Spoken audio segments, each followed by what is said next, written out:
Good afternoon, my name is Tom Brintzenhofe, Certified Master Mechanic from Reading, Pennsylvania. Today we're going to talk about how to test your car's alternator. First thing you want to look for is your battery's got enough voltage in here. Should be at least over 12 volts. Fully charged is 12.5, this one's got 12.2. It's a little low. It should be fine for what we're going to do today. Just hook your terminals up, positive, negative. Any kind of meter you can find at any local parts store. They're about $15. Test light, just $8-9 bucks. You can get a cheap one at the local parts store. You hook it up here. You got 12.5 on the battery, and we're good to go there. Next thing you want to do, get your test light here on your negative battery terminal. Now on your terminal, which you won't be able to see with the camera here, but I'm going to demonstrate on this alternator out here. Your battery post hooks in right here on the back of this.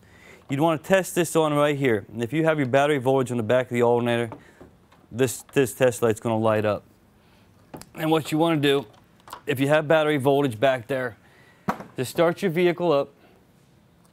When your hands are all clear and your equipment's out of the way, you should have at least 13 volts on here, minimum.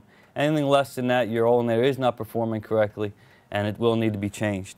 13 to 14 volts, anything over 14, there's a good chance it's overcharging, but 13, 13.5 is good. Under 14 is beautiful. And that's really clean cut and dry. It's real not hard to diagnose. That's all you really need to do.